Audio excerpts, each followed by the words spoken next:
Ya, khusus berhubungan dengan Rudiana, karena berawal dari tindakan Rudiana mencari siapa pelakunya, artinya kita cukup iba juga dengan ada kematian anaknya. Akan tetapi bagaimanapun proses penegakan hukum itu ada prosesnya yang sudah diatur dalam perundang-undangan yang berlaku.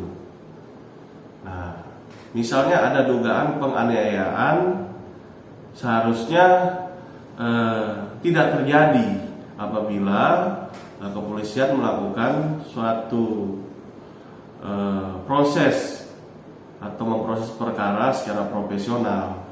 Nah, tapi bagaimanapun di sisi lain berhubungan dengan penganiayaan itu kan harus perlu dibuktikan. Secara bukti kuat enggak, tapi di sisi lain ini karena berhubungan dengan kemanusiaan, bagaimanapun mereka merasakan dianiaya, ya mereka juga harus memperjuangkan haknya, walaupun secara ilmu pembuktian susah untuk diungkapkan gitu. Tapi itu menjadi arah atau menjadi penyebab perkara ini tidak terungkap dari dulu dan menyebabkan dugaan terjadi ya malpraktek lah, mungkin seperti itu. Artinya apa secara pribadi sebagai kuasa hukum saudara menyambut baik gak sih artinya Pak Rudiana diperiksa? Sangat menyambut baik, karena kita bicara ke kronologis sedikit ya, kejadiannya tanggal 27. Kemudian mulai dari tanggal 29 Agustus 2016 ya, puncaknya di tanggal 31 dibawalah terduga pelaku terpidana waktu itu ke kantor polisi. Menangkap seseorang itu kan nggak boleh dilakukan secara sembarangan, walaupun dia berprofesi sebagai polisi, karena bukan dalam konteks tertangkap tangan.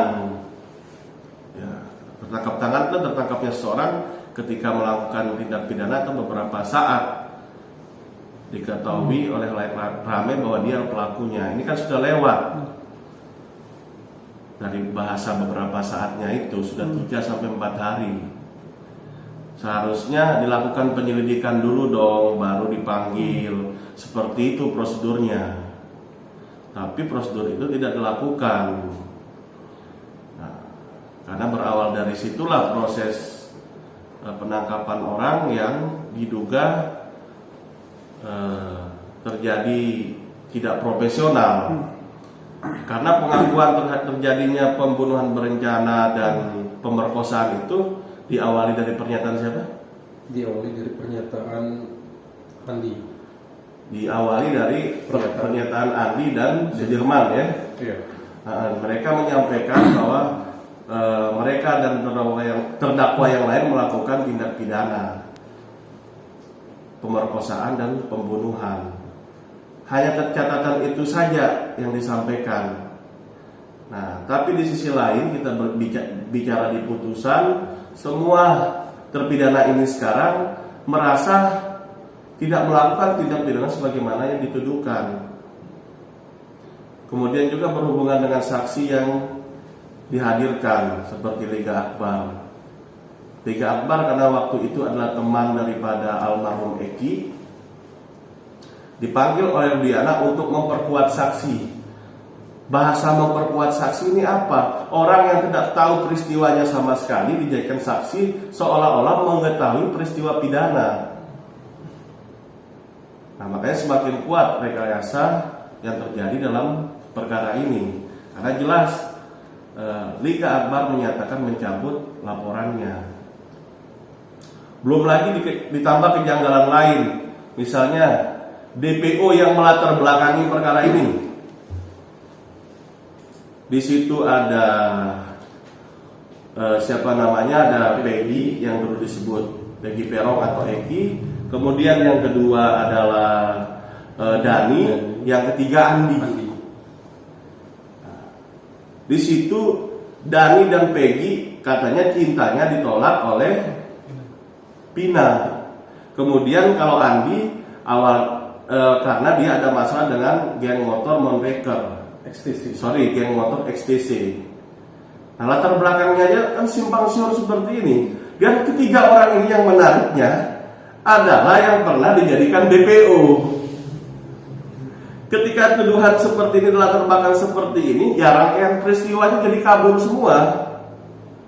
Makanya karena proses ini sudah berjalan, tapi tetap saya selaku praktisi hukum, selaku pengacara, sangat sangat kecewa sekali dengan putusan yang ada, terutama putusan hakim ya di tingkat pertama banding kasasi.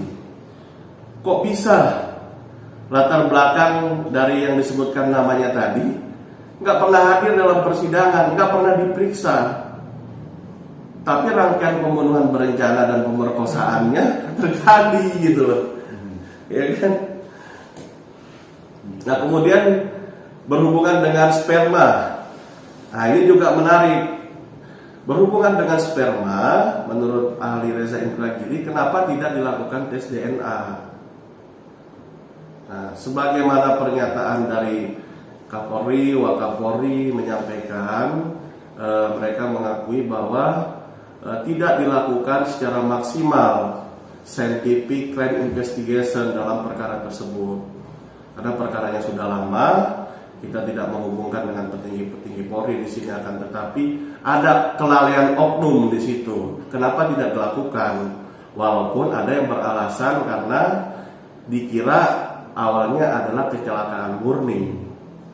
Terlepas dari itu, seharusnya proses itu tidak bisa dilewatkan.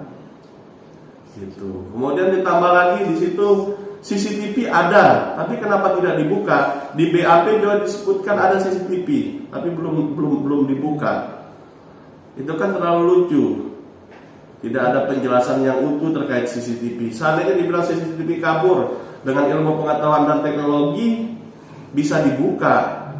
Kemudian ada komunikasi dari media SMS atau waktu itu zamannya BBM, terutama dari SMS yang menarik karena diawali dari tindakan saudara Dani yang menyampaikan, ini berhubungan dengan pembunuhan berencana.